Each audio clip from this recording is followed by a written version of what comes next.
Before we saw how we configured my main office using firewall and voice-over IP, switch port security and a demilitarized zone, a militarized zone and NATing, that is double NATing from this router to this firewall. Now we are going to see how I configure my suboffice A. That is what I used here is a hot standby routing protocol. This first hop redundancy protocol. What is the first hop redundancy protocol and what is the use of using first hop redundancy protocol in a network or in an organization like education organization or any other companies? Consider this host A, B, C having a default gateway of R1's router's IP address. Similarly, L, K, J having a default gateway IP address as R2. What will happen if this link breaks down or this link breaks down and this host A B C tries to send traffic? It will say, it will return an error message like default gateway error or some other host unreachable error. In order to get a flawless and no interruption to in your internet connection, you can use hot standby routing protocol.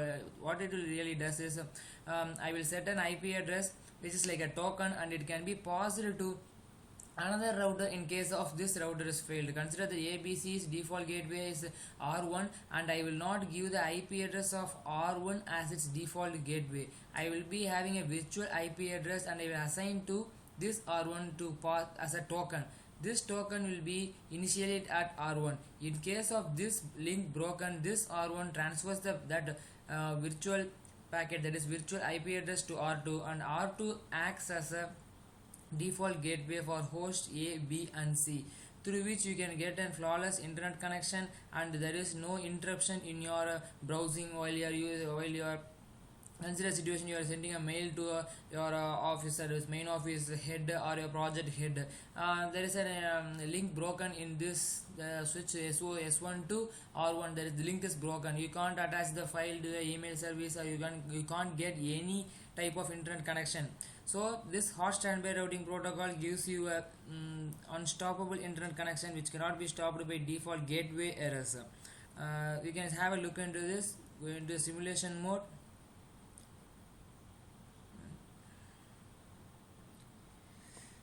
Try to ping the same, that is 2.228. 2.228 is my web server. Packet is ready, you can see through which it can.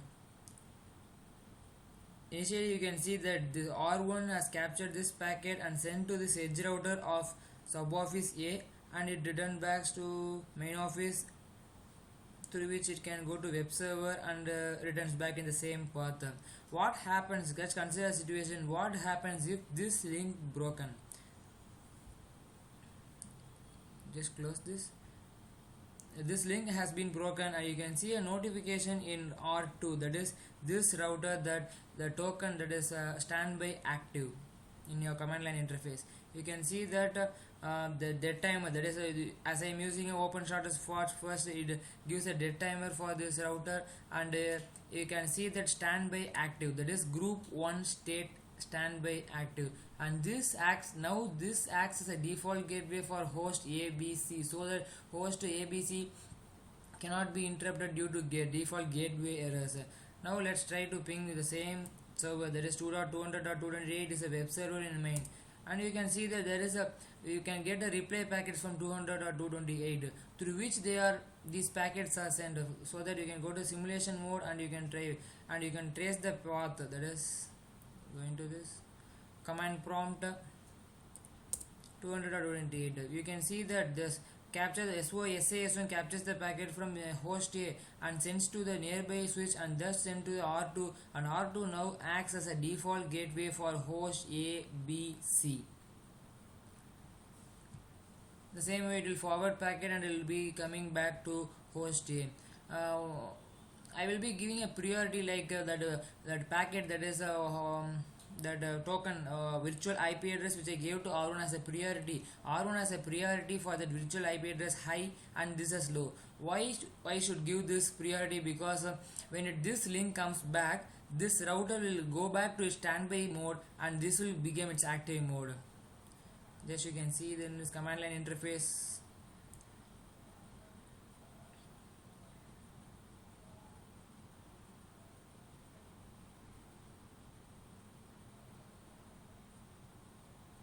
this is now in blocking mode to learning mode, then it will be moving to forwarding mode.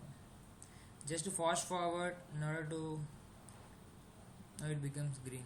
And you can see R2's command line interface like speak standby, that is group 1 state speak standby. And you can see R1 command line interface stating that okay, I am group 2 state standby. Group 2 state in the sense for this router, this is a standby router. For this group, that is LKJ, this is a standby router. If this link goes down, this traffic is passed to R1 and this host will get a unstoppable or uninterrupted network connection.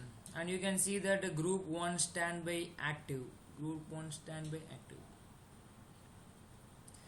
Through which you can get a first of redundancy protocol, hot standby routing protocol. There are VRRP, virtual router redundancy protocol, and GLBP, gateway load balancing protocol. Gateway load balancing protocol will be having much more advanced features than HSRP. GLBP can be implemented in order to, if you are having a huge network and you have to load balance your gateways. Consider that there are 200 machines, that is 200 PCs and 4 or 5 servers. A single router can't bear it, so every weight or every traffic through which you can route the packets. So load balancing can be done in your default gateway using gateway load balancing protocol, GLBP. And here is a Linksys router, just I configured in the same sense. Student one, that is this is a student, like two students are trying to connect to the wireless Linksys router. I can use access points like wireless access point, anything I can use. Here I used wireless Linksys router. Student one tries to use the main office 200.227, sorry, oops, 200.228 is my server, and it tries to ping. And you can see the replay from 200.228. 200.228 is nothing but that is web server. That is my web server. This is what I use in this suboffice A, and what I use in suboffice B is DSCP snooping. What is DSCP snooping? DSCP snooping is a process of blocking a DSCP server to give an IP address randomly to my system. That is, it is a port security, and I can show you run. And you can see the IP DHCP pool VLAN 2. VLAN 2 is nothing but these hosts I sent. These hosts are now in VLAN 2, so I DS snooped only for VLAN 2. So the host in the VLAN 2 cannot get IP addresses from this router. That is, DHCP server will go on giving this IP addresses to this switch, and this switch blocks the DSCP by enabling the DSCP snooping operation. What does this? This coming to subinterfaces. Subinterfaces are router on a stick. Router on a stick, will be creating a single. There will be a single physical link from a router to switch, and this physical link will carry multiple interfaces, like multiple IP addresses or multiple networks. And you can see that fastness Ethernet 0/1.2, 0/1.3. 0/1.2 carries 17.1 network and 18.1 network in 1.3. That is, 17.1 network is this, and 17.2 network is this. And DHCP is enabled, so 17.1 network is given to this set of IP addresses, this set of host, and 18 dot something is given to this set of host. How I really get this? How I separated this IP addresses coming from 17 and 18 dot something is coming from a single physical line. I will be setting up a SOB depth as a switch, and it will be acting as a server, and this will separate 17.1 to this client and 18 dot something, that is 02255 to this client. This two acts as a client, and this gives the IP addresses. Once again I will read, this is a router on a stick configuration. What I really did is I configured multiple interfaces on a single physical line, and it will be carrying 17.1 network and 18.1 network, and this switch acts as a server and gives 17.1 network to this switch and 18.1 network and this switch. And you can, since I use DHCP, it automatically gives IP addresses like 17.9, 17.8, 17.7, 17.17 something. And here you can see that 18.1, 18.4, 18.6, 18.8, 18.9 something. This is how I configured my configured my sub office B and entire and this is all about my mini project. This is the logical view of Cisco packet tracer what I configured. Now next I will be showing how it will really in implemented and how it really look in a graph or a map or it is physically. Just as an overview, I will tell what are the things we did in my project.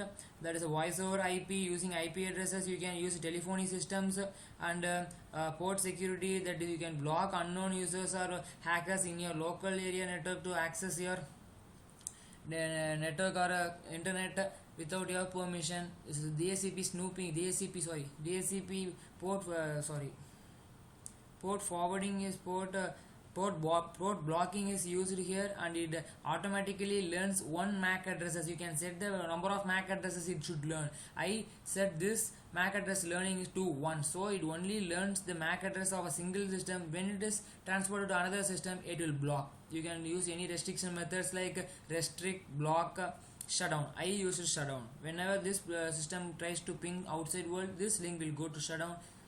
Remember that after plugging out from the unknown user and plugging back to the authorized user, you should administratively change this link to down, and you have to give no shutdown command in order to this link become active. We use firewall which filters unwanted traffic, and this double natting. Here it will be natted to this interface address, and here it will be natted to this interface address. And this is my demilitarized zone where I kept my web server. Demilitarized zones were nothing but where the vulnerabilities will be high, so I will be keeping in a separate area. If a hacker tries to hack my web server, it will not affect my internal system, that is a demilitarized zone.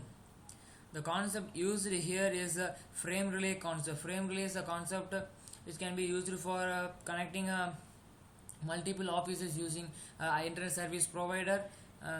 Then moving on to sub office A, I configured first off redundancy protocol, hot standby routing protocol, where GLBP will be a better protocol for load balancing in your gateways, and VRRP. If you are having a number of routers, you can use VRRP, virtual router redundancy protocols, and GLBP will always be better than VRRP and HSRP. And here you can see that wireless links router which gives connection to the two students. Then moving on to sub office B, that is DHCP snooping, that this does not allow this DHCP server to allocate dynamic address to these 5 hosts. And here a router on a stick configuration, this acts as a server switch, and these two are client switches, gets IP addresses from the server switch and allocate to their hosts. This is all about my project on a Cisco packet tracer. You can also implement some other features like telnet options. You can have telnet options. You can have this as admin PC, and you can have a telnet option into your router, telnet option into your firewall, whatever you can, telnet option into a switch, or you can have SSH. What is the difference between telnet and SSH? Telnet does not encrypt any data. Whatever the password, whatever the username you are putting, everything will be can be captured using Wireshark or any other packet capturing, packet sniffing softwares. SSH, in case of SSH is fully encrypted and no one can sniff your packets, and you can capture your passwords. Then you can also have a web, as you see that host A uses the web server's IP address to Host A uses web server's IP addresses to reach web server and come back. You can also use a DNS server in my main office, and I can resolve the DNS and resolve this address, web server's address, using a local name resolver, that is a local DNS here, and it will resolve the IP addresses of that web server, and it will come here and it will be displaying the page.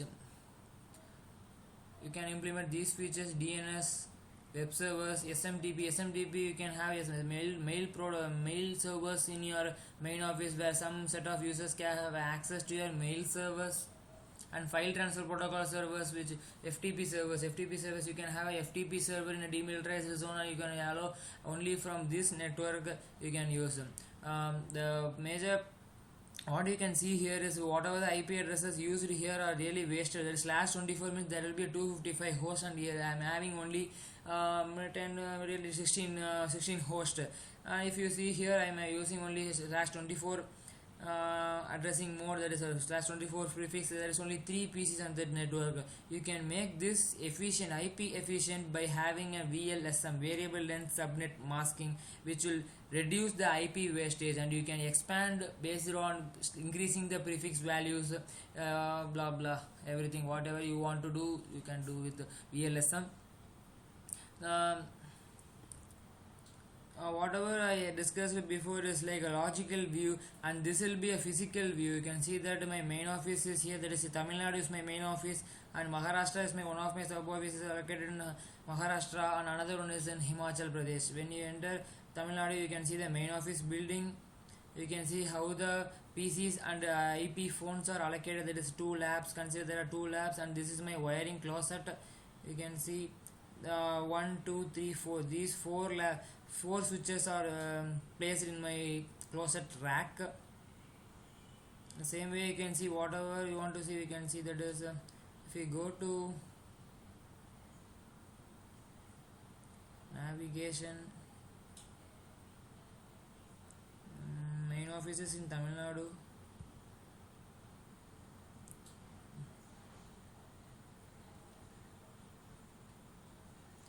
You can see, and this is my closet that I in main office. There is MOS4 is my router, firewall, and my web server.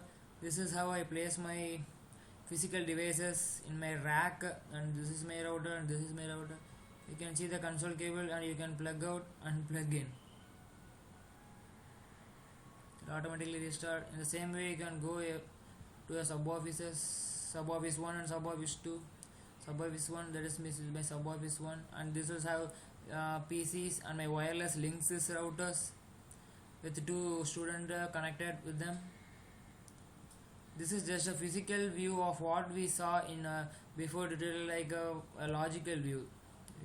You can switch to physical and logical view here. That is, this is my physical view, logical view, and that is my physical view. Thank you once again for everyone. For more queries, have a ping me in my Hangout. My mail ID is Kaviyarasan. For more queries, post your queries, whatever you want to Kaviyarasan1195 at gmail.com, or below this post, video post, you can post your queries. For more tutorials, request the tutorial, what is your project is all about, and just tell your requisites for your project, and from my side I will make my best effort to solve your queries and also do projects for you. Thank you everyone.